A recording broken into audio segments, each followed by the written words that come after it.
سامعین سے گزارش ہے کہ ایلیکوینٹ ادب اور ایلیکوینٹ ادب ایکسٹراز میں جتنے بھی مشہور تاریخی ناولز اور فکشنل ناولز کمپلیٹ ہو چکے ہیں اس کا مطالعہ ہمارے پلے لسٹ سیکشن میں کریں اور زیادہ سے زیادہ شیئر کرنے کی کوشش کریں، اور ہم سے رابطہ کرنے کے لیے فیس بک اور ٹویٹر پر فالو کریں۔ جزاک اللہ۔ بسم اللہ الرحمن الرحیم۔ اس نے قسم پرسی کی حالت میں تنگ آ کر اپنے آپ کو صورتحال کے حوالے کر دیا۔ احمد کمال نے یہ دیکھ لیا تھا کہ ایسے حسن اور ایسے دلگداز جسم والی لڑکی معمولی لڑکی نہیں۔ مصر کے اس حصے میں ایسی فرنگی لڑکی کیسے آ سکتی تھی؟ اس نے لڑکی سے پوچھا تو لڑکی نے جواب دیا کہ وہ قافلے سے بچھڑ گئی ہے، آندھی میں گھوڑا بے قابو بے لگام ہو گیا تھا۔ احمد کمال ایسے جواب سے مطمئن نہیں ہو سکتا تھا۔ اس نے 3-4 اور سوال کیے تو لڑکی کے ہونٹ کانپنے لگے۔ احمد کمال نے کہا، اگر تم یہ کہتی کہ تم اغوا کی ہوئی لڑکی ہو اور آندھی نے تمہیں چھڑا دیا ہے تو شاید میں مان جاتا، تمہیں جھوٹ بولنا نہیں آتا۔ اتنے میں اس سپاہی نے جو احمد کمال کے ساتھ تھا خیمے کا پردہ اٹھایا اور ایک تھیلا اور ایک مشکیزہ احمد کمال کو دے کر کہا کہ یہ اس لڑکی کے گھوڑے کی زین کے ساتھ بندھے ہوئے تھے۔ احمد کمال تھیلا کھولنے لگا تو لڑکی نے گھبرا کر تھیلے پر ہاتھ رکھ لیا۔ اس کے چہرے کا رنگ بدل گیا۔ احمد کمال نے تھیلا اسے دے کر کہا، لو خود کھول کر دکھا دو۔ لڑکی کی زبان جیسے کنگ ہو گئی تھی۔ اس نے بچوں کے انداز سے تھیلا پیٹ پیچھے کر لیا۔ احمد کمال نے کہا، یہ تو ہو نہیں سکتا کہ میں تمہیں کہہ دوں کہ چلی جاؤ، مجھے کوئی حق نہیں پہنچتا کہ تمہیں روکوں، لیکن ایک ایسی لڑکی کو جو آبادیوں سے دور اکیلی گھوڑے پر بے ہوشی کی حالت میں بھٹکتی ہوئی پائی گئی ہے، اسے میں اکیلا چھوڑ نہیں سکتا۔ یہ میرا انسانی فرض ہے۔ مجھے اپنا ٹھکانہ بتا دو، میں تمہیں اپنے سپاہیوں کے ساتھ حفاظت سے پہنچا دوں گا۔ اگر نہیں بتاؤ گی تو تمہیں مشتبہ لڑکی سمجھ کر قاہرہ اپنی حکومت کے پاس بھیج دوں گا۔ تم مصری نہیں ہو، تم سوڈانی نہیں ہو۔ لڑکی کے آنسو بہنے لگے۔ وہ جس مصیبت سے گزر کر آئی تھی اس کی دہشت اور ہولناکی اس پر پہلے ہی غالب تھی۔ اس نے تھیلا احمد کمال کے آگے پھینک دیا۔ احمد نے تھیلا کھولا تو اس میں سے کچھ کھجوریں، 2-4 چھوٹی موٹی عام سی چیزیں نکلیں اور ایک تھیلی نکلی۔ یہ کھولی تو اس میں سے سونے کے بہت سے سکے اور ان میں سونے کی باریک سی زنجیر کے ساتھ چھوٹی سی سیاہ لکڑی کا سلیب نکلی۔ احمد کمال اس سے یہی سمجھ سکا کہ لڑکی عیسائی ہے۔ اسے غالباً معلوم نہیں تھا کہ جو عیسائی مسلمان کے خلاف لڑنے کے لیے صلیبی لشکر میں شامل ہوتا ہے وہ ایک سلیب پر حلف اٹھاتا ہے اور چھوٹی سی ایک سلیب ہر وقت اپنے پاس رکھتا ہے۔ احمد کمال نے اس سے کہا، اس تھیلے میں میرے سوال کا جواب نہیں۔ اگر میں یہ سارا سونا تمہیں دے دوں تو میری مدد کرو گے؟ لڑکی نے پوچھا۔ کیسی مدد؟ مجھے فلسطین پہنچا دو، لڑکی نے جواب دیا، اور مجھ سے کوئی سوال نہ پوچھو۔ میں فلسطین تک بھی پہنچا دوں گا، لیکن سوال ضرور پوچھوں گا۔ اگر مجھ سے کچھ بھی نہ پوچھو تو اس کا الگ انعام دوں گی۔ وہ کیا ہوگا؟ گھوڑا تمہیں دے دوں گی، لڑکی نے جواب دیا، اور 3 دنوں کے لیے مجھے اپنی لونڈی سمجھ لو۔ احمد کمال نے اس سے پہلے ہاتھ میں کبھی اتنا سونا نہیں اٹھایا تھا اور اس نے ایسا حیران کن حسن اور جسم بھی نہیں دیکھا تھا۔ اس نے اپنے سامنے پڑے ہوئے سونے کی چمکتے ہوئے ٹکڑوں کو دیکھا، پھر لڑکی کے ریشم جیسے بالوں کو دیکھا جو سونے کے تاروں کی طرح چمک رہے تھے، پھر اس کی آنکھوں کو دیکھا جن میں وہ طلسماتی چمک تھی جو بادشاہوں کو ایک دوسرے کا دشمن بنا دیا کرتی ہے۔ وہ تنومند مرد تھا، کماندار تھا، ان دستوں کا حاکم تھا جو سرحد پر پہرا دے رہے تھے۔ اسے روکنے، پوچھنے اور پکڑنے والا کوئی نہ تھا، مگر اس نے سکے تھیلی میں ڈالے، سلیب بھی تھیلی میں رکھی اور تھیلی لڑکی کی گود میں رکھ دی۔ کیوں؟ لڑکی نے پوچھا۔ یہ قیمت تھوڑی ہے؟ بہت تھوڑی، احمد کمال نے کہا۔ ایمان کی قیمت خدا کے سوا کوئی نہیں دے سکتا۔ لڑکی نے کچھ کہنا چاہا لیکن احمد کمال نے اسے بولنے نہ دیا اور کہا، میں اپنا فرض اور اپنا ایمان فروخت نہیں کر سکتا۔ سارا مصر میرے اعتماد پر آرام کی نیند سوتا ہے۔ 3 مہینے گزرے، سوڈانیوں نے قاہرہ پر حملہ کرنے کی کوشش کی تھی۔ اگر میں یہاں نہ ہوتا اور اگر میں ان کے ہاتھ اپنا ایمان فروخت کر دیا ہوتا تو یہ لشکر قاہرہ میں داخل ہو کر تباہی برپا کر دیتا۔ تم مجھے اس لشکر سے زیادہ خطرناک نظر آتی ہو۔ کیا تم جاسوس نہیں ہو؟ نہیں۔ تم یہی بتا دو کہ تمہیں آندھی نے کسی ظالم کے پنجے سے بچایا ہے یا تم آندھی سے بچ کر نکلی ہو؟ لڑکی نے بے معنی سا جواب دیا تو احمد کمال نے کہا، مجھے تمہارے متعلق یہ جاننے کی ضرورت نہیں کہ کون ہو اور کہاں سے آئی ہو۔ میں کل تمہیں قاہرہ کے لیے روانہ کر دوں گا۔ وہاں ہمارا جاسوسی اور سراغ رسانی کا ایک محکمہ ہے، وہ جانے اور تم جانو، میرا فرض پورا ہو جائے گا۔ اگر اجازت دو تو میں اس وقت ذرا سا آرام کر لوں۔ لڑکی نے کہا، کل جب قاہرہ کے لیے مجھے روانہ کرو گے تو شاید تمہارے سوالوں کا جواب دے دوں۔ لڑکی رات بھر کی جاگی ہوئی اور دن کے ایسے خوفناک سفر کی تھکی ہوئی تھی، لیٹی اور سو گئی۔ احمد کمال نے دیکھا کہ وہ نیند میں بڑبڑاتی تھی، بے چینی میں سر ادھر ادھر مارتی تھی اور ایسے پتہ چلتا تھا جیسے خواب میں رو رہی ہو۔ احمد کمال نے اپنے ساتھیوں کو بتا دیا کہ یہ ایک مشکوک فرنگی لڑکی پکڑی گئی ہے جسے کل قاہرہ بھیجا جائے گا۔ اس کے ساتھی احمد کمال کے کردار سے واقف تھے، کوئی بھی ایسا شک نہیں کر سکتا تھا کہ اس نے لڑکی کو بدنیتی سے اپنے خیمے میں رکھا ہے۔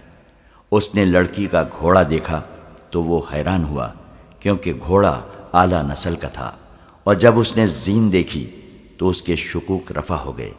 زین کے نیچے مصر کی فوج کا نشان تھا۔ یہ گھوڑا احمد کمال کی اپنی فوج کا تھا۔ حبشیوں نے آندھی کی وجہ سے تعاقب ترک کر دیا تھا، وہ واپس زندہ پہنچ گئے تھے۔ پروہت نے فیصلہ دے دیا تھا کہ لڑکیاں آندھی میں ماری گئی ہوں گی، لہذا تعاقب میں کسی کو بھیجنا بیکار ہے۔ وقت بھی بہت گزر گیا تھا، لیکن رجب پر آفت نازل ہو رہی تھی۔ اس سے حبشی بار بار یہی ایک سوال پوچھتے تھے، لڑکیاں کہاں ہیں؟ اور وہ قسمیں کھا کھا کر کہتا تھا کہ مجھے معلوم نہیں۔ حبشیوں نے اسے اذیتیں دینی شروع کر دیں، تلوار کی نوک سے اس کے جسم میں زخم کرتے اور اپنا سوال دہراتے تھے۔ حبشیوں نے اس کے ساتھیوں کو بھی درختوں کے ساتھ باندھ دیا اور ان کے ساتھ بھی یہی ظالمانہ سلوک کرنے لگے۔ رجب کو خدا اپنی قوم اور اپنے ملک سے غداری کی سزا دے رہا تھا۔ رات کو بھی اسے نہ کھولا گیا، اس کا جسم چھلنی ہو گیا تھا۔ احمد کمال کے خیمے میں لڑکی سوئی ہوئی تھی، وہ سورج غروب ہونے سے پہلے جاگی تھی۔ احمد کمال نے اسے کھانا کھلایا تھا، اس کے بعد وہ پھر سو گئی تھی۔ اس سے 2-3 قدم دور احمد کمال سویا ہوا تھا۔ رات گزرتی جا رہی تھی، خیمے میں دیا جل رہا تھا۔ اچانک لڑکی کی چیخ نکل گئی، احمد کمال کی آنکھ کھل گئی۔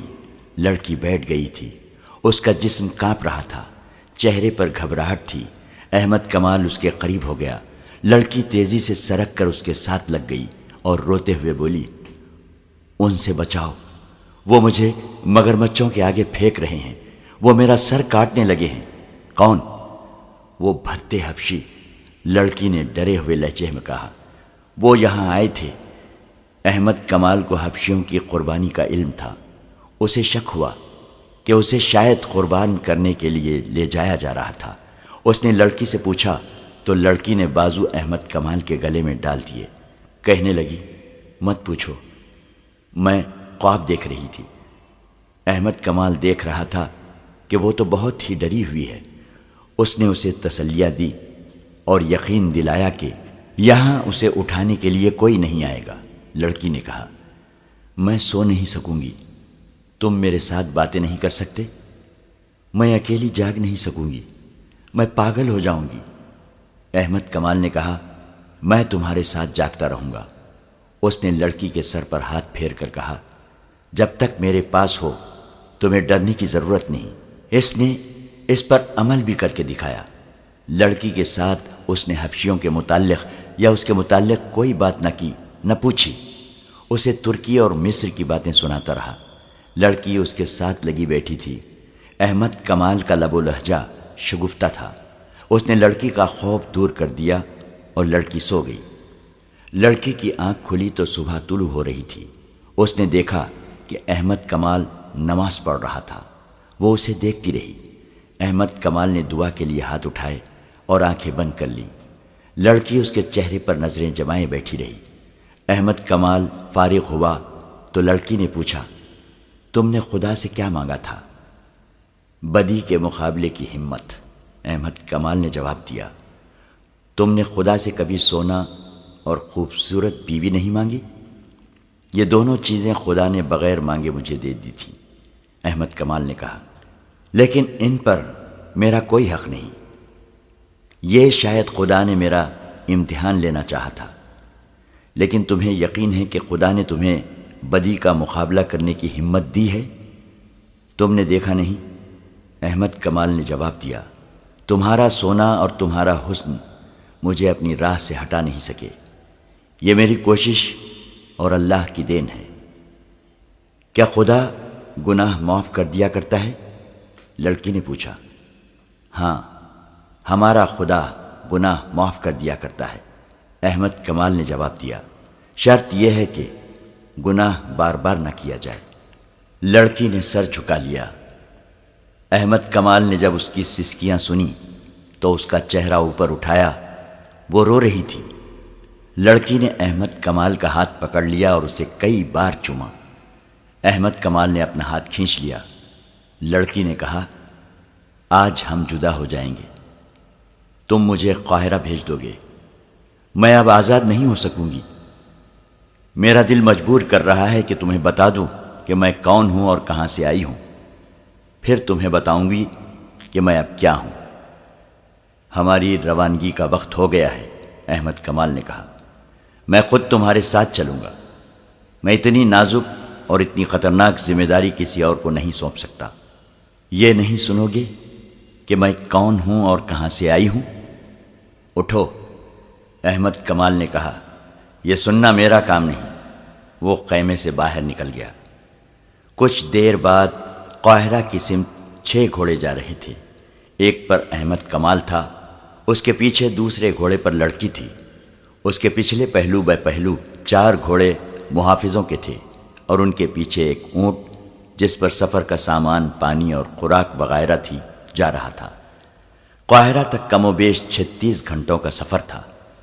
لڑکی نے 2 مرتبہ اپنا گھوڑا اس کے پہلو میں کر لیا، اور دونوں مرتبہ احمد کمال نے اس سے کہا کہ وہ اپنا گھوڑا اس کے اور 2 محافظوں کے درمیان رکھے۔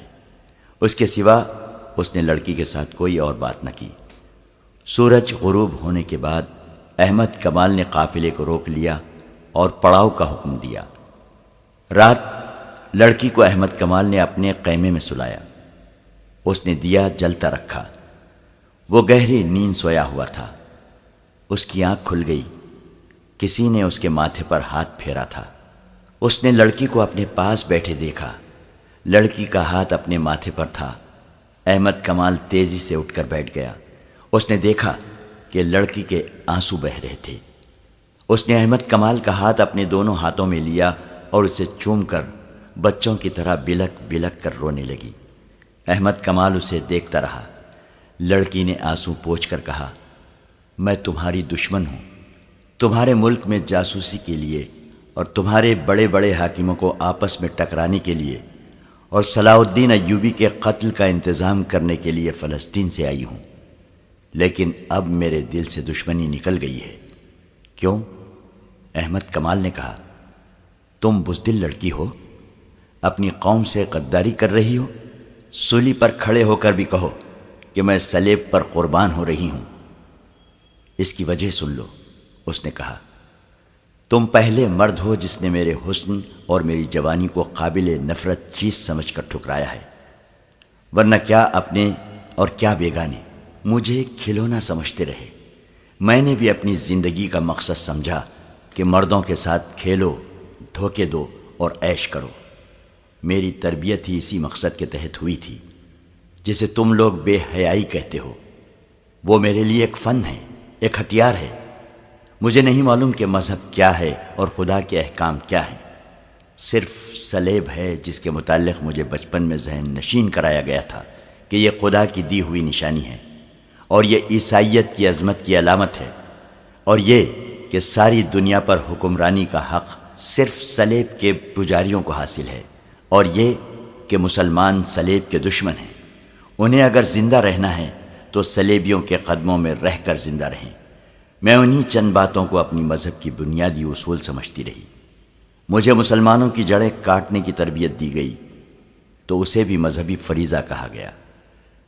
کیا تم اپنے ایک سالار رجب کو جانتے ہو؟ لڑکی نے پوچھا۔ وہ خلیفہ کے محافظ دستوں کا سالار ہے، احمد نے کہا۔ وہ بھی سوڈانیوں کے حملے والی سازش میں شامل تھا۔ اب کہاں ہے؟ معلوم نہیں، احمد کمال نے کہا۔ مجھے صرف یہ حکم ملا ہے کہ رجب فوج سے بھگوڑا ہو گیا ہے، جہاں کہیں نظر آئے اسے پکڑو، اور بھاگے تو تیر مارو اور اسے ختم کر دو۔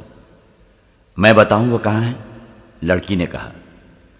وہ سوڈان میں حبشیوں کے پاس ہے، وہاں ایک خوشنما جگہ ہے، وہاں حبشی لڑکیوں کو دیوتا کے آگے قربان کرتے ہیں۔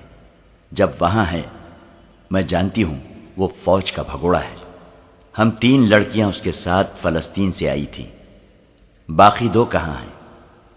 لڑکی نے آہ بھری اور کہا، وہ مر گئی ہیں، انہی کی موت نے مجھے بدل ڈالا ہے۔ لڑکی نے احمد کمال کو ایک لمبی کہانی کی طرح سنایا کہ وہ کس طرح فلسطین سے رجب کے ساتھ آئی تھی، کس طرح حبشیوں نے ان میں سے 2 لڑکیوں کو دیوتا کے نام پر ذبح کرنا چاہا۔ رجب انہیں بچا نہ سکا، کس طرح وہ وہاں سے بھاگی، اور راستے میں 2 لڑکیاں کس طرح آندھی میں ماری گئی۔ اس نے کہا، میں اپنے آپ کو شہزادی سمجھتی تھی، میں نے بادشاہوں کے دلوں پر حکمرانی کی ہے۔ میں نے کبھی نہیں سوچا تھا کہ خدا بھی ہے اور موت بھی ہے۔ مجھے گناہوں میں ڈبو دیا گیا اور میں ڈوبتی چلی گئی۔ عجیب لذت تھی اس ڈوبنے میں، مگر مجھے وہ مگرمچھ دکھائے گئے جن کے آگے ذبح کی ہوئی لڑکیوں کے جسم پھینکے جاتے ہیں۔ مگرمچھ پانی کے کنارے سوئے ہوئے تھے، ان کے بھدے اور مکروہ جسم دیکھ کر میں کانپ گئی۔ وہ میرے اس جسم کو جس نے بادشاہوں کے سر جھکائے تھے، ان مگرمچھوں کی خوراک بنانا چاہتے تھے۔ میں نے وہ بدصورت سیاہ کالے حبشی دیکھے جو میرا سر میرے جسم سے الگ کرنے کے لیے آ گئے تھے۔ موت کے پردوں کی آواز مجھے سنائی دینے لگی تھی، میری رگ رگ بیدار ہو گئی، میرے اندر سے مجھے آواز سنائی دی۔ اپنے حسن اور اتنے دلنشین جسم کا انجام دیکھ ہم جان کی بازی لگا کر اپنے گھر سے نکلی تھی۔ ہمیں یہ کہہ کر رجب کے ساتھ فلسطین سے بھیجا گیا تھا کہ یہ شخص ہماری حفاظت کرے گا، لیکن اس شخص نے میرے ساتھ دست درازی کی۔ ہم وہاں سے بھاگی، آندھی میں گھوڑے بے قابو ہو کر بھاگ اٹھے۔ ہمارے لیے صحرا میں کوئی پناہ نہ تھی، ہم آندھی اور گھوڑوں کے رحم و کرم پر تھیں۔ پہلے ایک لڑکی گری، میں نے اسے گھوڑے کے نیچے آتے دیکھا، پھر دوسری لڑکی گھوڑے سے گری تو پاؤں رکاب میں پھنس جانے کی وجہ سے گھوڑے نے اسے 2 میل زیادہ فاصلے تک گھسیٹا۔ اس کی چیخیں میرا جگر چاک کر رہی تھی۔ میں اب بھی اس کی چیخیں سن رہی ہوں، جب تک زندہ رہوں گی یہ چیخیں سنتی رہوں گی۔ پھر وہ لڑکی لاش بن گئی۔ میرا گھوڑا ساتھ ساتھ دوڑا آ رہا تھا مگر میرے قابو میں نہیں تھا۔ وہ لڑکی بھی اپنے گھوڑے کے ساتھ پیچھے رہ گئی۔ میں اب اکیلی تھی۔ مجھے خدا نے ان 2 لڑکیوں کو مار کر بتا دیا تھا کہ میرا انجام کیا ہوگا۔ وہ مجھ سے بھی زیادہ خوبصورت اور شوخ تھی، ان میں حسن کا غرور بھی تھا۔ انہوں نے بھی بادشاہوں کو انگلیوں پر نچایا تھا، مگر ایسی بھیانک موت مری کہ کسی کو خبر تک نہ ہوئی۔ اب وہ ریت کی گمنام قبروں میں دفن ہو گئی ہیں۔ میں اکیلی رہ گئی۔ آندھی کے زناٹے موت کے قہقہے بن گئے۔ مجھے اپنے سر کے اوپر آگے پیچھے دائیں اور بائیں چڑیلے، بدروہیں، بھوت اور موت کے قہقہے سنائی دے رہے تھے۔ میں بدھو اور بیوقوف لڑکی نہیں ہوں، دماغ روشن ہے۔ میں نے جان لیا کہ خدا مجھے گناہوں کی سزا دے رہا ہے۔ ایسی ہیبت ناک موت اور ایسی ہولناک آندھی وہ تم نے بھی دیکھی ہے۔ مجھے خدا یاد آ گیا۔ میں نے خدا کو بلند آواز سے پکارا، رو رو کر گناہوں سے توبہ کی اور معافی مانگی۔ پھر میں بے ہوش ہو گئی، اور جب ہوش میں آئی تو میں تمہارے قبضے میں تھی۔ تمہاری گوری رنگت دیکھ کر میں خوش ہوئی کہ تم یورپی ہو اور میں فلسطین میں ہوں۔ اسی دھوکے میں نے اپنی زبان میں پوچھا تھا کہ کیا میں فلسطین میں ہوں۔ جب مجھے پتہ چلا کہ میں مسلمانوں کے قبضے میں ہوں تو میرا دل بیٹھ گیا۔ میں آندھی سے بچ کر اپنے دشمن کے قبضے میں آ گئی تھی۔ مسلمانوں کے متعلق مجھے بتایا گیا تھا کہ عورتوں کے ساتھ درندوں جیسا سلوک کرتے ہیں، لیکن تم نے میرے ساتھ وہ سلوک کیا جس کی مجھے توقع نہیں تھی۔ تم نے سونا ٹھکرا دیا اور تم نے مجھے بھی ٹھکرا دیا۔ میں اس قدر خوفزدہ تھی کہ میں کہتی تھی کہ خواہ کوئی مل جائے مجھے پناہ دے دے اور مجھے سینے سے لگا لے۔ تمہارے متعلق مجھے ابھی تک یقین نہیں آیا تھا کہ تمہارا کردار پاک ہے۔ مجھے یہ توقع تھی کہ رات کو تم مجھے پریشان کرو گے۔ میں خواب میں بھی مگر بچوں کا، حبشیوں اور آندھی کی دہشت دیکھتی رہی۔ میں ڈر کر اٹھی تو تم نے مجھے سینے سے لگا لیا اور بچوں کی طرح مجھے کہانیاں سنا کر میرا خوف دور کر دیا۔ اور جب رات گزر گئی تو میں نے جاگتے ہی تمہیں خدا کے آگے سجدے میں دیکھا۔ تم نے جب دعا کے لیے ہاتھ اٹھائے اور آنکھیں بند کر لی تھیں، اس وقت تمہارے چہرے پر مسرت، سکون اور نور تھا۔ میں اس شک میں پڑ گئی کہ تم انسان نہیں، فرشتہ ہو۔ کوئی انسان سونے اور مجھ جیسی لڑکی سے منہ نہیں موڑ سکتا۔ میں نے تمہارے چہرے پر جو سکون اور مسرت دیکھی تھی اس نے میرے آنسو نکال دیے۔ میں تم سے پوچھنا چاہتی تھی کہ یہ سکون تمہیں کس نے دیا ہے؟ میں تمہارے وجود سے اتنی متاثر ہوئی کہ میں نے تمہیں دھوکے میں رکھنا بہت بڑا گناہ سمجھا۔ میں تمہیں یہ کہنا چاہتی تھی کہ میں تمہیں اپنے متعلق ہر ایک بات بتا دوں، اس کے عوض مجھے یہ کردار اور یہ سکون دے دو، اور میرے دل سے وہ دہشت اتار دو جو مجھے بڑی ہی تلخ اذیت دے رہی ہے۔ مگر تم نے میری بات نہ سنی۔ تمہیں فرض عزیز تھا۔ اس نے احمد کمال کے دونوں ہاتھ پکڑ لیے اور کہا، تم شاید اسے بھی دھوکہ سمجھو، لیکن میرے دل کی بات سن لو۔ میں تم سے جدا نہیں ہو سکوں گی۔ میں نے کل تمہیں گناہ کی دعوت دیتے ہوئے کہا تھا کہ مجھے اپنی لونڈی سمجھو، مگر اب میں ساری عمر کے لیے تمہارے قدموں میں بیٹھی رہوں گی۔ مجھے اپنی لونڈی بنا لو اور اس کے عوض مجھے وہ سکون دے دو جو میں نے نماز کے وقت تمہارے چہرے پر دیکھا تھا۔ میں تمہیں بالکل نہیں کہوں گا کہ تم مجھے دھوکہ دے رہی ہو۔ احمد کمال نے کہا، میری مجبوری یہ ہے کہ میں اپنی قوم کو اور اپنی فوج کو دھوکہ نہیں دے سکتا۔ تم میرے پاس امانت ہو، میں خیانت نہیں کر سکتا۔ میں نے تمہارے ساتھ جو سلوک کیا وہ میرا فرض تھا۔ یہ فرض اس وقت ختم ہوگا جب میں تمہیں متعلقہ محکمے کے حوالے کر دوں گا اور وہ مجھے حکم دے گا کہ احمد کمال تم واپس چلے جاؤ۔ وہ اسے دھوکہ نہیں دے رہی تھی۔ اس نے روتے ہوئے کہا، تمہارے حاکم جب مجھے سزائے موت دیں گے تو تم میرا ہاتھ پکڑے رکھنا۔ اب یہی ایک خواہش ہے، میں تمہیں ایسی بات نہیں کہوں گی کہ مجھے فلسطین پہنچا دو۔ میں تمہارے فرض کے راستے میں رکاوٹ نہیں بنوں گی۔ مجھے صرف اتنا کہہ دو کہ میں نے تمہارا پیار قبول کر لیا ہے۔ میں تمہیں یہ بھی نہیں کہوں گی کہ مجھے اپنی بیوی بنا لو، کیونکہ میں ایک ناپاک لڑکی ہوں۔ مجھے تربیت دینے والوں نے پتھر بنا دیا تھا۔ میں یہ بھی سمجھتی تھی کہ میرے اندر انسانی جذبات نہیں رہے، لیکن خدا نے مجھے بڑے ہی پرہول طریقے سے سمجھا دیا کہ انسان پتھر نہیں بن سکتا، اور وہ ایک نہ ایک دن مجبور ہو کر کسی سے پوچھتا ہے کہ سیدھا راستہ کون سا ہے۔ رات گزرتی جا رہی تھی اور وہ دونوں باتیں کرتے رہے۔ احمد کمال نے اس سے پوچھا، تم جیسی لڑکیوں کو ہمارے ملک میں بھیج کر ان سے کیا کام لیا جاتا ہے؟ بہت سے کام کرائے جاتے ہیں، لڑکی نے جواب دیا۔ بعض کو مسلمان عمرہ کے حرموں میں مسلمان کے روپ میں داخل کر دیا جاتا ہے، جہاں وہ تربیت کے مطابق عمرہ اور وزراء پر غالب آ جاتی ہیں۔ ان سے صلیبیوں کی پسند کے افراد کو عہدے دلاتی ہیں۔ جو حاکم صلیبیوں کے خلاف ہو اس کے خلاف کارروائیاں کراتی ہیں۔ مسلمان لڑکیاں اتنی چالاک نہیں ہوتی، انہیں اپنی خوبصورتی پر ناز ہوتا ہے۔ وہ حرموں کے لیے منتخب تو ہو جاتی ہیں، لیکن ایک عیسائی یا یہودی لڑکی انہیں بیکار کر کے اپنا غلام بنا لیتی ہے۔ اس وقت تک اسلامی حکومت کے امیروں اور وزیروں اور قلعہ داروں کی آدھی تعداد کے فیصلے میری قوم کے حق میں ہوتے ہیں۔ لڑکیوں کا ایک گروہ اور بھی ہے۔ یہ لڑکیاں اسلامی نام سے مسلمانوں کی بیویاں بن جاتی ہیں۔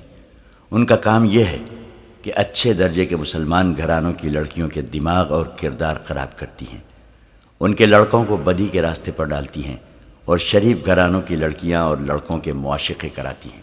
مجھ جیسی سلیبی لڑکیاں چوری چھپے تمہارے ایسے حاکموں کے پاس آتی ہیں جو ہمارے ہاتھ میں کھیل رہے ہوتے ہیں۔ ان حاکموں کو سونے کے سکوں کی صورت میں معاوضہ ملتا رہتا ہے۔ وہ مجھ جیسی لڑکیوں کو حفاظت میں ایسے طریقے سے رکھتے ہیں جن سے ان پر ذرا سا شک بھی نہیں ہوتا۔ یہ لڑکیاں اعلیٰ درجے کے حاکموں کے درمیان رقابت اور غلط فہمیاں پیدا کرتی اور صلاح الدین ایوبی اور نور الدین زنگی کے خلاف ناپسندیدگی پیدا کرتی ہیں۔ مجھے 2 لڑکیوں کے ساتھ اسی کام کے لیے رجب کے حوالے کیا گیا تھا۔ وہ اسے صلیبیوں کی درپردہ کارروائیوں اور مسلمانوں کی ایمان فروشی کی تفصیل سناتی رہی۔ احمد کمال سنتا رہا۔ دوسرے دن سورج غروب ہونے سے بہت پہلے یہ قافلہ قاہرہ پہنچ گیا۔ احمد کمال علی بن سفیان کے پاس گیا اور اسے لڑکی کے متعلق تمام تر رپورٹ دے کر لڑکی اس کے حوالے کر دی۔ اس نے یہ بھی بتایا کہ رجب حبشیوں کے پاس ہے اور اس نے اس جگہ کو اڈا بنا رکھا ہے جہاں حبشی لڑکی کی قربانی دیا کرتے تھے۔ احمد کمال نے یہ بھی کہا کہ اگر اسے حکم دیا جائے تو وہ رجب کو زندہ یا مردہ وہاں سے لا سکتا ہے۔ علی بن سفیان نے ایسا حکم نہ دیا کیونکہ اس مقصد کے لیے اس کے پاس تربیت یافتہ فوجی تھے۔ احمد کمال نے وہ طریقہ بتا دیا جس سے رجب تک پہنچا جا سکتا تھا۔ اس نے یہ طریقہ لڑکی کی سنائی ہوئی باتوں کے مطابق سوچا تھا۔ علی بن سفیان پہلے ہی ایک پارٹی سوڈان بھیج چکا تھا۔ اس نے لڑکی سے تفتیش کرنے سے پہلے 4 نہایت ذہین کماندار بلائے اور انہیں احمد کمال کے حوالے کر کے حکم دیا کہ اس کے مطابق وہ سوڈان فوراً چلے جائیں اور رجب کو لانے کی کوشش کریں۔ اس نے احمد کمال کو واپسی سے پہلے آرام کے لیے بھیج دیا اور لڑکی کو اپنے پاس بلا لیا۔ لڑکی سے اس نے پہلا سوال کیا تو لڑکی نے جواب دیا کہ احمد کمال میرے سامنے بیٹھا رہے گا تو جو پوچھو گے بتا دوں گی، ورنہ زبان نہیں کھولوں گی، خواہ جلاد کے حوالے کر دو۔ علی بن سفیان نے احمد کمال کو بلا کر اس کے سامنے بٹھا دیا۔ لڑکی نے مسکرا کر بولنا شروع کر دیا۔ اس نے کچھ بھی نہ چھپایا اور آخر میں کہا، مجھے سزا دینی ہے تو میری ایک آخری خواہش پوری کر دو۔ میں احمد کمال کے ہاتھ سے مرنا چاہتی ہوں۔ اس نے تفصیل سے سنا دیا کہ وہ احمد کمال کی مرید کیوں بن گئی ہے۔ علی بن سفیان نے لڑکی کو قید میں ڈالنے کی بجائے احمد کمال کی تحویل میں رہنے دیا اور سلطان ایوبی کے پاس چلا گیا۔ اسے لڑکی کا سارا بیان سنایا۔ اس نے کہا، آپ کا معتمد فیض الفاطمی ہمارا دشمن ہے، لڑکیوں کو اس کے پاس آنا تھا۔ سلطان ایوبی کا فوری رد عمل یہ تھا، وہ جھوٹ بکتی ہے، تمہیں گمراہ کر رہی ہے۔ فیض الفاطمی ایسا حاکم نہیں۔ امیر محترم، آپ بھول گئے ہیں کہ وہ فاطمی ہیں۔ علی بن سفیان نے کہا، آپ شاید یہ بھی بھول گئے ہیں کہ فاطمی اور فدائیوں کا گہرا رشتہ ہے، یہ لوگ آپ کے وفادار ہو ہی نہیں سکتے۔ سلطان ایوبی گہری سوچ میں کھو گیا۔ وہ غالباً سوچ رہا تھا کہ کس پر بھروسہ کرے۔ کچھ دیر بعد اس نے کہا، علی، میں تمہیں یہ اجازت نہیں دوں گا کہ فیض الفاطمی کو گرفتار کر لو۔ کوئی ایسی ترکیب کرو کہ وہ جرم کرتا پکڑا جائے۔ میں اسے موقع پر پکڑنا چاہتا ہوں اور یہ موقع پیدا کرنا تمہارا کام ہے۔ وہ جنگ جیسے اہم شعبے کا حاکم ہے، سلطنت کے جنگی راز اس کے پاس ہیں۔ مجھے بہت جلدی یہ ثبوت چاہیے کہ وہ ایسے گھناؤنے جرم کا مجرم ہے یا نہیں۔ علی بن سفیان سراغ رسانی کا ماہر تھا۔ خدا نے اسے دماغ ہی ایسا دیا تھا کہ اس نے ایک ترکیب سوچ لی اور سلطان ایوبی سے کہا، لڑکی جن مراحل سے گزر کر آئی ہے ان کی دہشت نے اس کا دماغ معوف کر دیا ہے اور وہ احمد کمال کے لیے جذباتی ہو گئی ہے، کیونکہ اس شخص نے اسے دہشت سے بچایا اور ایسا سلوک کیا کہ لڑکی اس کے بغیر بات ہی نہیں کرتی۔ مجھے امید ہے کہ میں اسی لڑکی کو استعمال کر سکوں گا۔ کوشش کر دیکھو، سلطان ایوبی نے کہا، لیکن یاد رکھو میں واضح ثبوت اور شہادت کے بغیر تمہیں اجازت نہیں دوں گا کہ فیض الفاطمی کو گرفتار کر لو۔ مجھے ابھی تک یقین نہیں آ رہا ہے کہ وہ بھی دشمن کے ہاتھوں میں کھیل رہا ہے۔ علی بن سفیان لڑکی کے پاس گیا اور اسے اپنا مدعا بتایا۔ لڑکی نے کہا، احمد کمال کہے تو میں آگ میں بھی کود جاؤں گی۔ احمد کمال نے اس سے کہا، جیسے یہ کہتے ہیں ویسے کر دو، ان کی بات سمجھ لو۔ اس کا مجھے کیا انعام ملے گا؟ لڑکی نے پوچھا۔ تمہیں پوری حفاظت سے فلسطین کے قلعے شوبک میں پہنچا دیا جائے گا۔ علی بن سفیان نے کہا، اور یہاں تمہیں پوری عزت سے رکھا جائے گا۔ نہیں، لڑکی نے کہا، یہ انعام بہت تھوڑا ہے، مجھے منہ مانگا انعام دو، میں اسلام قبول کر لوں گی اور احمد کمال میرے ساتھ شادی کر لے۔ احمد کمال نے صاف انکار کر دیا۔ علی بن سفیان اسے باہر لے گیا۔ احمد کمال نے کہا کہ یہ بے شک اسلام قبول کر لے، لیکن میں اسے پھر بھی اسلام کا دشمن سمجھوں گا۔ علی بن سفیان نے اس سے کہا، ملک اور قوم کی سلامتی کی خاطر تمہیں یہ قربانی دینی ہوگی۔ احمد کمال مان گیا۔ اس نے اندر جا کر لڑکی سے کہا، میں چونکہ تمہیں ابھی تک بے اعتبار لڑکی سمجھ رہا ہوں، اس لیے شادی سے انکار کیا ہے۔ اگر تم ثابت کر دو کہ تمہارے دل میں میرے مذہب کے لیے قربانی کا جذبہ ہے تو میں تمام عمر تمہارا غلام رہوں گا۔ لڑکی نے علی بن سفیان سے کہا، کہو مجھے کیا کرنا ہے، میں یہ بھی دیکھ لوں گی کہ مسلمان اپنے وعدے کے کتنے پکے ہوتے ہیں۔ میری ایک شرط یہ بھی ہے کہ احمد کمال میرے ساتھ رہے گا۔ علی بن سفیان نے اس کی یہ شرط بھی مان لی اور اپنے ایک اہلکار کو بلا کر احمد کمال اور لڑکی کے لیے رہائش کے انتظام کا حکم دے دیا۔ اس نے دروازہ بند کر لیا اور لڑکی کو احمد کمال کی موجودگی میں بتانے لگا کہ اسے کیا کرنا ہے۔ تیسرے دن علی بن سفیان کے بھیجے ہوئے آدمی حبشیوں کی اس مقدس جگہ پہنچ گئے جہاں سے لڑکیاں بھاگی تھیں اور جہاں رجب حبشیوں کا قیدی تھا۔ یہ 6 آدمی تھے اور سب اونٹوں پر سوار تھے۔ انہوں نے بھیس نہیں بدلا تھا، وہ مصری فوج کے لباس میں تھے۔ ان کے پاس برچھیاں، تیر کمان اور تلواریں تھیں۔ انہیں احمد کمال نے لڑکیوں کی رویداد سنا دی تھی۔ اس کے مطابق علی بن سفیان نے سارا طریقہ کار سمجھا دیا تھا۔ وہ پہاڑی خطے کے اندر گئے جسے پہاڑیوں نے قلعہ بنا رکھا تھا۔ ایک برچھی نہ جانے کہاں سے آئی اور ان کے سامنے زمین میں گڑ گئی۔ اس کا مطلب یہ تھا کہ رک جاؤ، تم گھیرے میں ہو۔ وہ رک گئے۔ حبشی پروہت سامنے آیا۔ اس کے ساتھ 3 حبشی تھے جن کے پاس برچھیاں تھیں۔ حبشی نے انہیں خبردار کیا کہ وہ اس کے چھپے ہوئے تیر اندازوں کی زد میں ہیں۔ اگر انہوں نے کوئی غلط حرکت کی تو ان میں سے کوئی بھی زندہ نہیں رہے گا۔ سب نے اپنے ہتھیار حبشیوں کے آگے پھینک دیے اور اونٹوں سے اتر آئے۔ ان کے قائد نے حبشی پروہت سے ہاتھ ملا کر کہا، ہم تمہارے دوست ہیں، محبت لے کے آئے ہیں، تمہاری محبت بھی لے جائیں گے۔ کیا تم نے تینوں لڑکیوں کی قربانی دے دی ہے؟ ہم نے کسی لڑکی کی قربانی نہیں دی، پروہت نے غصے سے جواب دیا۔ تم کیوں پوچھتے ہو؟ ہم مصری فوج کے باغی ہیں، جماعت کے قائد نے جواب دیا۔ ہم تمہاری اس فوج کے سپاہی ہیں جو مسلمانوں سے تمہارے دیوتا کی توہین کا انتقام لے گی۔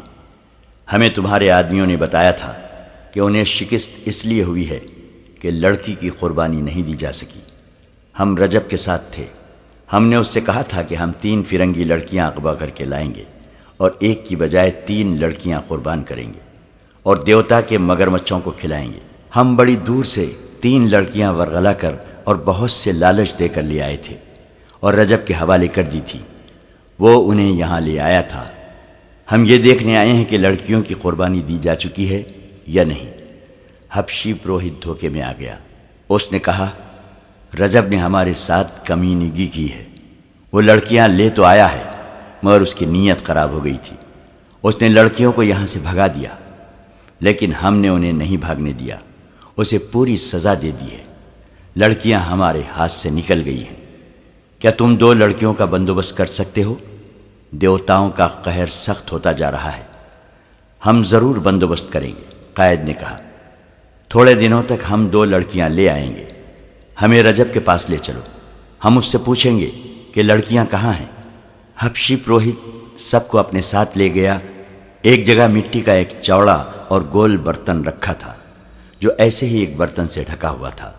پروہت نے اوپر والا برتن اٹھا کر نیچے والے برتن میں ہاتھ ڈالا۔ جب اس نے ہاتھ باہر نکالا تو اس کے ہاتھ میں رجب کا سر تھا۔ چہرے کا ہر ایک نقش بالکل صحیح اور سلامت تھا۔ آنکھیں ادھ کھلی تھی، منہ بند تھا۔ یہ سر اور چہرہ گردن سے کٹ کر جسم سے الگ کیا گیا تھا۔ اس سے پانی ٹپک رہا تھا۔ یہ کوئی دوا تھی جس میں حبشیوں نے سر ڈالا ہوا تھا تاکہ خراب نہ ہو۔ پروہت نے کہا، اس کا جسم مگرمچھوں کو کھلا دیا گیا ہے۔ اس کے ساتھیوں کو ہم نے زندہ جھیل میں پھینک دیا تھا، مگرمچھ بھوکے تھے۔ اگر ہمیں یہ سر دے دو تو ہم اپنے تمام ساتھیوں کو دکھائیں گے۔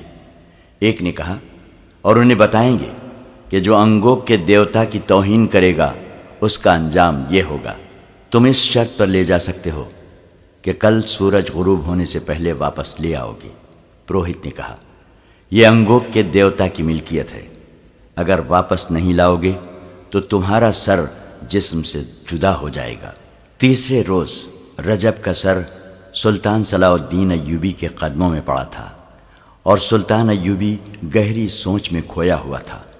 اسی رات کا واقعہ ہے۔ احمد کمال اور لڑکی اس مکان کے برآمدے میں سوئے ہوئے تھے جو انہیں رہائش کے لیے دیا گیا تھا۔ اس مکان میں رہتے ہوئے انہیں 6 روز گزر گئے تھے۔ اس دوران لڑکی احمد کمال سے کہتی رہی تھی کہ وہ فوراً مسلمان ہونے کو تیار ہے اور احمد کمال اس کے ساتھ شادی کر لے، لیکن احمد کمال یہی ایک جواب دیتا تھا، پہلے فرض پورا کریں گے۔ لڑکی نے 2-3 بار اس خدشے کا بھی اظہار کیا تھا کہ اس کے ساتھ دھوکہ ہوگا۔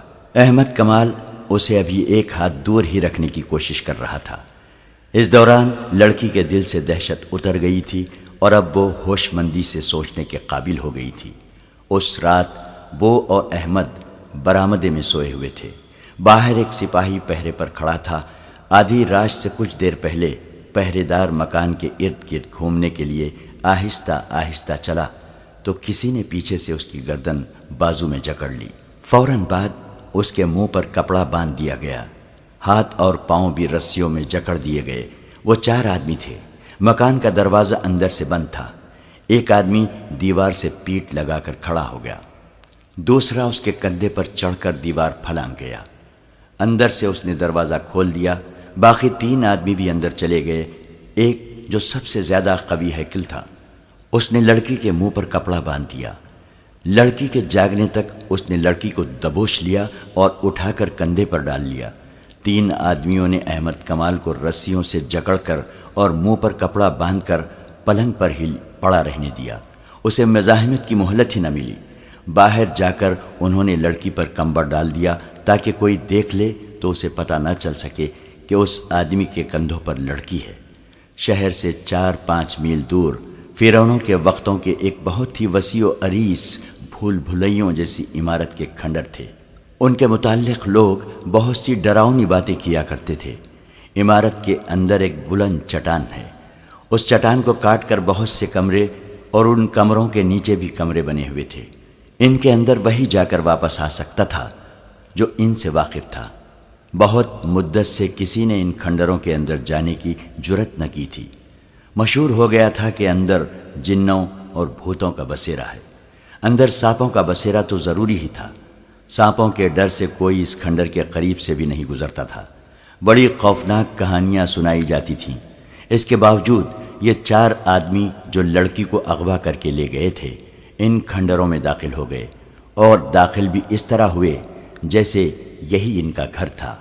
وہ غار نما کمروں، غلام گردشوں اور اندھیری گلیوں میں سے بغیر رکے گزرتے گئے۔ آگے مشلوں کی روشنی تھی۔ ان کے قدموں کی آہٹوں سے چمگاڈر اڑتے اور پھڑ پھڑاتے تھے۔ چپکلیاں اور رینگنے والی کئی چیزیں ادھر ادھر بھاگتی پھر رہی تھیں۔ اندر مکڑیوں کے جالے اور کائی بھی تھی۔ وہ چٹان میں بنے ہوئے ایک کمرے میں داخل ہو گئے۔ وہاں ایک آدمی مشل لیے کھڑا تھا جو ان کے آگے آگے چل پڑا۔ آگے سیڑھیاں تھیں جو نیچے اترتی تھیں۔ وہ سب نیچے اتر گئے اور ایک طرف مڑ کر ایک وسیع کمرے میں داخل ہو گئے۔ وہاں فرش پر بستر بچھا تھا، اس کے ساتھ بڑی خوشنما دری تھی۔ کمرہ سجا ہوا تھا۔ لڑکی کو بستر پر ڈال کر اس کے منہ سے کپڑا کھول دیا گیا۔ لڑکی غصے سے بولی، میرے ساتھ یہ سلوک کیوں کیا گیا ہے؟ میں مر جاؤں گی، کسی کو اپنے قریب نہیں آنے دوں گی۔ اگر تمہیں وہاں سے اٹھوا نہ لیا جاتا تو کل صبح تک تمہیں جلاد کے حوالے کر دیا جاتا۔ ایک آدمی نے کہا، میرا نام فیض الفاطمی ہے، تمہیں میرے پاس آنا تھا، باقی دو کہاں ہیں؟ تم اکیلی کیسے پکڑی گئی ہو؟ رجب کہاں ہے؟ لڑکی مطمئن ہو گئی اور بولی، میں خدا کا شکر بجا لاتی ہوں جس نے مجھے بڑی بڑی خوفناک مصیبتوں سے بچا لیا۔ میں منزل پر پہنچ گئی۔ اس نے فیض الفاطمی کو رجب، حبشیوں، آندھی، دو لڑکیوں کی موت اور احمد کمال کے ہتھے چڑھ جانے کی ساری رویداد سنا دی۔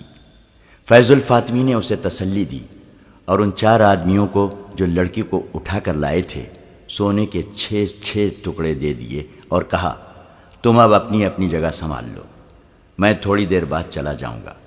یہ لڑکی 3-4 روز یہیں رہے گی، میں رات کو آیا کروں گا، باہر جب اس کی تلاش ختم ہو جائے گی تو اسے لے جاؤں گا۔ 4 آدمی چلے گئے اور کھنڈر کے چاروں طرف ایسی جگہوں پر بیٹھ گئے جہاں سے باہر نظر رکھی جا سکتی تھی۔ فیض الفاطمی کے ساتھ ایک ہی آدمی رہ گیا جو مصری فوج کا کماندار تھا۔ اندر فیض الفاطمی اپنی کامیابی پر بہت خوش تھا اور 2 لڑکیوں کی موت کا اسے غم بھی تھا۔ اسے رجب کے انجام کا بھی ابھی علم نہیں تھا۔ اس نے کہا، رجب کو وہاں سے نکالنا ضروری ہے۔ اس نے علی بن سفیان اور صلاح الدین ایوبی کے قتل کا کچھ انتظام کیا تھا جس کا مجھے ابھی علم نہیں کہ کیا تھا۔ اس نے غالباً فدائیوں سے معاملہ طے کیا ہے۔ یہ دونوں قتل اب بہت ضروری ہو گئے ہیں۔ اب ہمیں کوئی نیا منصوبہ بنانا ہے۔ میں دوسرے ساتھیوں سے بات کر کے تمہیں کل بتاؤں گا۔ ابھی آرام کرو، مجھے واپس جانا ہے۔ صلاح الدین ایوبی کو آپ پر اعتماد ہے؟ لڑکی نے پوچھا۔ اتنا زیادہ کہ اپنی ذاتی باتوں میں بھی مجھ سے مشورہ لیتا ہے، فیض الفاطمی نے جواب دیا۔ مجھے پتا چلا ہے کہ اعلیٰ حکام میں صلاح الدین ایوبی کے وفاداروں کی تعداد بہت زیادہ ہے، لڑکی نے کہا، اور فوج بھی اس کی وفادار ہے۔ یہ صحیح ہے، کماندار جو وہاں موجود تھا بولا۔ اس کا سراغ رسانی کا محکمہ بہت ہوشیار ہے، جہاں کوئی سر اٹھاتا ہے اس کی نشاندہی ہو جاتی ہے۔ اعلیٰ حکام میں 2 اور ہیں جو صلاح الدین ایوبی کے خلاف کام کر رہے ہیں، ان کے نام آپ کو محترم فیض الفاطمی بتا سکیں گے۔ فیض الفاطمی نے دونوں نام بتا دیے اور مسکرا کر لڑکی سے کہا، تمہیں اعلیٰ سطح پر ہی کام کرنا ہے، صرف 2 حکام کے درمیان خلیش پیدا کرنی ہے اور 2 کو زہر دینا ہے جو تم آسانی سے دے سکو گی، مگر اب مشکل یہ پیدا ہو گئی ہے کہ تمہیں کسی محفل میں نہیں لے جا سکیں گے۔ تم پردہ نشین مسلمان لڑکی کے بھیس میں کام کرو گی ورنہ پکڑی جاؤ گی۔ ہو سکتا ہے میں تمہیں واپس فلسطین بھیج دوں اور کسی اور لڑکی کو بلا لوں جسے یہاں کوئی پہچان نہ سکے۔ میرا گروہ بہت ذہین اور سرگرم ہے۔ یہ سالاروں سے نیچے کمانداروں کی سطح کا گروہ ہے۔ یہ 4 آدمی جو تمہیں اتنی دلیری سے اٹھا لائے ہیں اسی گروہ کے افراد ہیں۔ ہم نے ایوبی کی فوج میں بے اطمینانی پھیلانی شروع کر دی ہے۔ قوم اور فوج کو ایک دوسرے سے متنفر کرنا ضروری ہے۔ اس وقت صورتحال یہ ہے کہ شامی اور ترک فوجی مصری عوام میں اپنے اچھے سلوک، کردار اور لڑنے کے جذبے کی بدولت بہت مقبول ہیں اور عزت کی نگاہ سے دیکھے جاتے ہیں۔ سوڈانیوں کو شکست دے کر انہوں نے شہریوں کے دلوں میں عزت کا اضافہ کر لیا ہے۔ ہمیں فوج کی اس عزت کو مجروح کرنا ہے، سالاروں اور دیگر فوجی حکام کو رسوا کرنا ہے۔ اس کے بغیر ہم صلیبیوں اور سوڈانیوں کی کوئی مدد نہیں کر سکتے۔ باہر کا حملہ ناکام رہے گا، فوج اسے کامیاب نہیں ہونے دے گی، قوم فوج کا ساتھ دے گی۔ اگر اس وقت ایک طرف سے صلیبی اور دوسری طرف سے سوڈانی حملہ کر دیں تو قوم اور فوج مل کر قاہرہ کو ایسا قلعہ بنا دے گی جسے فتح کرنا ناممکن ہوگا۔ قاہرہ کو فتح کرنے کے لیے ہمیں زمین ہموار کرنی ہوگی، لوگوں کے ذہنوں میں وہم اور وسوسے اور نوجوانوں کے کردار میں جنس پرستی اور آوارگی پیدا کرنی ہوگی۔ مجھے بتایا گیا تھا کہ یہ کام 2 سال سے ہو رہا ہے، لڑکی نے کہا۔ خاصی کامیابی بھی ہوئی ہے، فیض الفاطمی نے کہا۔ بدکاری میں اضافہ ہو گیا ہے، مگر صلاح الدین ایوبی نے ایک تو نئے مدرسے کھول دیے ہیں اور دوسرے مسجدوں میں خطبے سے خلیفہ کا نام نکل کر کوئی اور ہی رنگ پیدا کر دیا ہے، اور لڑکوں کو عسکری تعلیم دینی شروع کر دی ہے۔ بات یہیں تک پہنچی تھی کہ ان 4 آدمیوں میں سے ایک آیا اور فیض الفاطمی سے کہا، ابھی باہر نہ جانا، کچھ گڑبڑ ہے۔ فیض الفاطمی گھبرایا، اس آدمی کے ساتھ باہر چلا گیا۔ ایک اونچی جگہ چھپ کر دیکھا، آدھی رات کے پورے چاند نے باہر کے ماحول کو روشن کر رکھا تھا۔ اس نے کہا، تم لوگوں نے بے احتیاطی کی ہے، یہ تو فوج معلوم ہوتی ہے، گھوڑے بھی ہیں، تم چاروں طرف سے دیکھو، میں کدھر سے نکل سکتا ہوں؟ میں دیکھ چکا ہوں۔ اس آدمی نے جواب دیا، یوں نظر آتا ہے جیسے ہم مکمل گھیرے میں ہیں، آپ وہیں چلے جائیں، مشعلیں بجھا دیں، وہاں سے نکلنے کی غلطی نہ کریں، وہاں تک کوئی نہیں پہنچ سکے گا۔ فیض الفاطمی کمانڈروں میں غائب ہو گیا، اور یہ آدمی جو پہرا دے رہا تھا بلند جگہ سے اتر کر اندر کو جانے کی بجائے دیواروں کے ساتھ ساتھ چھپتا باہر نکل گیا۔ باہر کا یہ عالم تھا کہ 50 کے قریب پیادہ فوجی تھے اور 20-25 گھوڑ سوار تھے۔ انہوں نے سارے کھنڈر کو گھیرے میں لے لیا تھا۔ یہ پہرے دار ان تک گیا اور ایک فوجی سے پوچھا، علی بن سفیان کہاں ہے؟ اسے بتایا گیا کہ وہ دوڑتا ہوا گیا۔ اس دستے کی کمان علی بن سفیان خود کر رہا تھا، اس کے ساتھ احمد کمال تھا۔ پہرے دار نے انہیں کہا، اندر کوئی ایسا خطرہ نہیں، آپ کے ساتھ 2 آدمی بھی کافی ہیں، میرے ساتھ آئیں۔ یہ پہرے دار ان 4 آدمیوں میں سے تھا جنہوں نے لڑکی کو اغوا کیا تھا۔ علی بن سفیان نے 2 مشعلیں روشن کرائیں، احمد کمال اور 4 عسکریوں کو ساتھ لیا اور 2 کے ہاتھوں میں مشعلیں دی۔ سب نے تلواریں نکال لی اور اس آدمی کے ساتھ کھنڈر میں داخل ہو گئے۔ انہوں نے دیکھا کہ کوئی آدمی کسی طرف سے آیا اور دوڑتا ہوا اندر کی طرف چلا گیا ہے۔ علی بن سفیان کے رہنما نے کہا، یہ ان کا آدمی ہے، وہ اندر والوں کو خبردار کرنے چلا گیا ہے، آپ تیز چلیں۔ وہ سب دوڑ پڑے۔ اگر یہ لوگ رہنما کے بغیر ہوتے تو ان بھول بھلیوں میں بھٹک جاتے یا ڈر کر وہاں سے بھاگ جاتے۔ رہنما کے ساتھ وہ بڑی اچھی رفتار سے جا رہے تھے۔ کسی طرف سے ایک اور آدمی دوڑتا آیا، اس کی انہیں یہ آواز سنائی دی، میں ادھر جا رہا ہوں، تیز چلو۔ یہ رہنما کا ساتھی تھا۔ وہ اس چٹانی کمرے میں پہنچ گئے جس سے سیڑھیاں نیچے اترتی تھیں۔ نیچے سے انہیں آوازیں سنائی دی، ہمارے ساتھ دھوکا ہوا ہے، یہ دونوں ان کے آدمی ہیں۔ پھر تلواریں ٹکرانے کی آوازیں سنائی دی اور یہ آواز بھی آئی، اسے بھی ختم کر دو، یہ گواہی نہ دے سکے۔ علی بن سفیان اور احمد کمال مشعل برداروں کے پیچھے دوڑتے پھلانگتے نیچے اترے۔ اس کمرے میں پہنچے تو وہاں خون بہہ رہا تھا۔ لڑکی پیٹ پر دونوں ہاتھ رکھے بیٹھی ہوئی تھی۔ فیض الفاطمی کے ساتھ جو کماندار تھا وہ اور ایک اور آدمی فیض الفاطمی اور ایک پہرے دار سے لڑ رہے تھے۔ علی بن سفیان نے فیض الفاطمی کو للکارا۔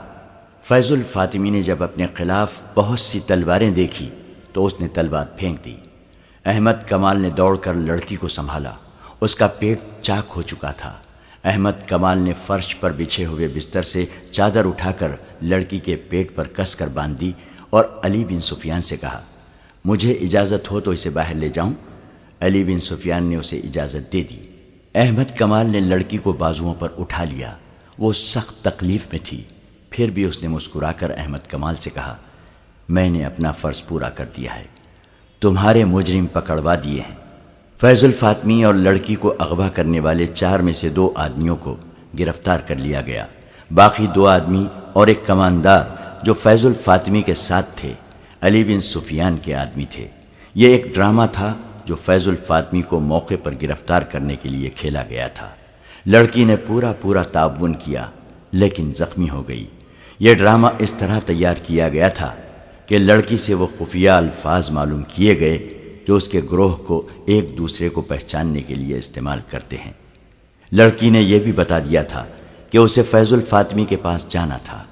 علی بن سفیان نے اپنے 3 ذہین جاسوس استعمال کیے، جن میں ایک کماندار کے عہدے کا تھا، انہیں خفیہ الفاظ بتائے اور کہا کہ وہ فیض الفاطمی تک رسائی حاصل کریں اور اسے بتائیں کہ 3 میں سے ایک لڑکی یہاں آ گئی ہے، لیکن وہ فلاں مکان میں قید ہے جہاں سے اسے نکالا جا سکتا ہے۔ انہیں یہ بھی بتایا گیا کہ وہ فیض الفاطمی کو رجب کا جھوٹا پیغام دیں کہ اس لڑکی کو بچاؤ اور اپنی کارروائیاں تیز کر دو۔ ان جاسوسوں نے 3 دنوں کے اندر فیض الفاطمی تک رسائی حاصل کر لی اور اس پر ثابت کر دیا کہ وہ اس کے زمین دوز گروہ کے افراد ہیں۔ فیض الفاطمی کو یہ خطرہ بھی تھا کہ لڑکی چونکہ قید میں ہے اس لیے اذیت کے زیر اثر بتا دے گی کہ وہ بھی اس کے ساتھ ہے۔ فیض الفاطمی کے لیے اپنا تحفظ ضروری تھا، لہٰذا اس نے لڑکی کے اغوا کا منصوبہ بنایا۔ اس میں اس نے کماندار کو اپنے ساتھ رکھا، 2 آدمی علی بن سفیان کے بھیجے ہوئے اور 2 اپنے ملا کر ان کے سپرد یہ کام کیا کہ وہ لڑکی کو اٹھا لائیں اور کھنڈر میں پہنچا دیں۔ اس کھنڈر کو انہوں نے کچھ عرصے سے اپنا خفیہ اڈا بنا رکھا تھا۔ منصوبہ بن گیا تو علی بن سفیان تک پہنچ گیا۔ 5-6 دنوں میں احمد کمال اور لڑکی کو بتایا گیا کہ وہ برآمدے میں سوئیں گے اور رات کو لڑکی اغوا ہوگی، جس کے خلاف وہ مزاحمت نہیں کریں گے۔ مکان کے باہر ہر وقت ایک سپاہی پہرے پر رہتا تھا۔ اس رات جو آدمی پہرے پر تھا وہ سپاہی نہیں بلکہ علی بن سفیان کے محکمے کا جاسوس تھا۔ اسے معلوم تھا کہ رات کو اس پر حملہ ہوگا اور حملہ کس طرح کا ہوگا۔ حملہ کرنے والا علی بن سفیان کا آدمی تھا۔ اگر فیض الفاطمی کا آدمی ہوتا تو وہ اسے خنجر مار کر ہلاک کر دیتا۔ اس رات فیض الفاطمی اور کماندار کھنڈر میں چلے گئے۔ مقررہ وقت پر پہرے دار پر حملہ ہوا، دیوار پھلانگی گئی۔ اس وقت احمد کمال جاگ رہا تھا۔ اس نے دیکھا کہ لڑکی کو اٹھا لیا گیا ہے، لیکن وہ آنکھیں بند کر کے لیٹا رہا۔ اس نے تڑپنا اس وقت شروع کیا جب وہ رسیوں میں بند چکا تھا۔ لڑکی کو کھنڈر میں پہنچا دیا گیا۔ یہ ڈرامہ اس لیے کھیلا گیا تھا کہ فیض الفاطمی نے اغوا کا منصوبہ بنایا اور اس میں اپنے 2 آدمی شامل کر دیے تھے۔ ان پر یہ ظاہر کرنا تھا کہ یہ حقیقی اغوا ہے اور اس میں کوئی دھوکہ فریب نہیں۔ آخر دم تک شک نہ ہوا۔ اغوا کے بعد علی بن سفیان نے پہرے دار اور احمد کمال کی رسیاں کھولی۔ پیادہ سپاہی اور سوار تیار تھے۔ تھوڑے سے وقفے کے بعد وہ کھنڈر کی طرف روانہ ہو گئے۔ کھنڈر کو گھیرے میں لے لیا۔ انہیں سب سے پہلے علی بن سفیان کے ہی ایک آدمی نے دیکھا جس نے فیض الفاطمی کو جا کر اطلاع دی۔ اسے باہر لا کر گھیرا دکھایا اور یہ مشورہ دیا کہ وہ اسی کمرے میں چلا جائے۔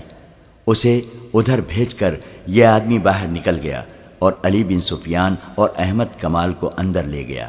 یہ آدمی کی دانشمندی تھی کہ اس نے فیض الفاطمی کو اسی کمرے میں چھپے رہنے پر قائل کر لیا تھا۔ اگر وہ کھنڈر کے بھول بھلیوں جیسے کمروں، برآمدوں، گلیوں اور تہہ خانوں میں نکل جاتا تو اسے پکڑنا آسان نہ ہوتا۔ کھنڈر بہت وسیع اور پیچیدہ تھے۔ باہر تو چاندنی تھی لیکن اندر تاریکی تھی، جس میں تعاقب کیا جاتا تو اپنے آدمیوں کے مارے جانے کا بھی خطرہ تھا۔ بالکل آخری وقت فیض الفاطمی کو پتہ چلا کہ کماندار اور 2 آدمی اس کے ساتھی نہیں بلکہ اسے دھوکے میں یہاں لائے ہیں۔ لڑکی سے یہ غلطی ہوئی کہ اس کے منہ سے کچھ ایسے الفاظ نکل گئے جس سے ظاہر ہو گیا کہ یہ بھی اس کے دھوکے میں شریک ہے۔ فیض الفاطمی کے 2 ساتھی اس کے پاس پہنچ گئے۔ دھوکہ بے نقاب ہو گیا اور لڑائی شروع ہو گئی۔ فیض الفاطمی نے لڑکی کے پیٹ میں نوک کی طرف سے تلوار ماری اور اس کا پیٹ چاک کر دیا۔ اس نے لڑکی کو غالباً اس لیے بھی قتل کرنا ضروری سمجھا تھا کہ وہ اس کے خلاف گواہی دینے کے لیے بھی زندہ نہ رہے۔ فیض الفاطمی اور اس کے ساتھیوں کو قید میں ڈال دیا گیا۔ علی بن سفیان نے تینوں کو الگ الگ قید میں رکھا اور تینوں کو رجب کا سر دکھا کر کہا، اپنے دوست کا انجام دیکھ لو۔ اگر تمہیں یہ توقع ہے کہ تمہیں فوراً سزا دے دی جائے گی تو یہ خیال دماغ سے نکال دو۔ جب تک اپنے پورے گروہ کو سامنے نہیں لاؤ گے تمہیں چکر شکنجے میں باندھے رکھوں گا، جینے بھی نہیں دوں گا، مرنے بھی نہیں دوں گا۔ لڑکی کی حالت اچھی نہیں تھی۔ طبیبوں اور جراحوں نے اسے بچانے کی پوری کوشش کر ڈالی، مگر کٹی ہوئی انتڑیوں کا کوئی علاج نہ ہو سکا۔ وہ پھر بھی مطمئن تھی، جیسے اسے پیٹ کے مہلک زخم کی پرواہ ہی نہ تھی۔ اس کا ایک ہی مطالبہ تھا کہ احمد کمال کو میرے پاس بیٹھا رہنے دو۔ سلطان ایوبی بھی اس کی عیادت کے لیے آیا۔ احمد کمال امیر مصر اور اپنی فوج کے سالار اعلیٰ کو دیکھ کر تعظیم کے لیے اٹھا تو لڑکی نے اسے ہاتھ سے پکڑ کر اپنے پاس بٹھا لیا۔ احمد کمال سلطان ایوبی کی موجودگی میں بیٹھ نہیں سکتا تھا۔ آخر سلطان نے اسے لڑکی کے پاس بیٹھنے کی اجازت دے دی۔ سلطان ایوبی نے لڑکی کے سر پر ہاتھ پھیرا اور شفقت سے صحت یابی کی دعا کی۔ تیسری رات احمد کمال لڑکی کے سرہانے بیٹھا ہوا تھا۔ لڑکی نے انوکھے سے لہجے میں پوچھا، احمد تم نے میرے ساتھ شادی کر لی ہے نا؟ میں نے اپنا وعدہ پورا کیا۔ تم نے اپنا وعدہ پورا کر دیا۔ خدا نے میرے گناہ بخش دیے ہیں۔ اس کی زبان لڑکھڑانے لگی۔ اس نے احمد کمال کا ہاتھ اپنے دونوں ہاتھوں میں مضبوطی سے پکڑ لیا، مگر گرفت فوراً ڈھیلی پڑ گئی۔ احمد کمال نے کلمہ شریف پڑھا اور لڑکی کو خدا کے سپرد کر دیا۔ دوسرے دن سلطان ایوبی کے حکم کے مطابق لڑکی کو مسلمانوں کے قبرستان میں دفن کر دیا گیا۔ فیض الفاطمی نے اور اس کے ساتھیوں نے صرف 2 دن میں اذیتیں سہیں اور اپنے گروہ کی نشاندہی کر دی۔ ان لوگوں کو بھی پکڑ لیا گیا۔ مراکشی واقع نگار اسد الاسدی نے سلطان ایوبی کے وقت کے ایک کاتب کے حوالے سے لکھا ہے کہ سلطان ایوبی نے جب فیض الفاطمی کی سزائے موت پر دستخط کیے تو سلطان زار و قطار رونے لگا تھا۔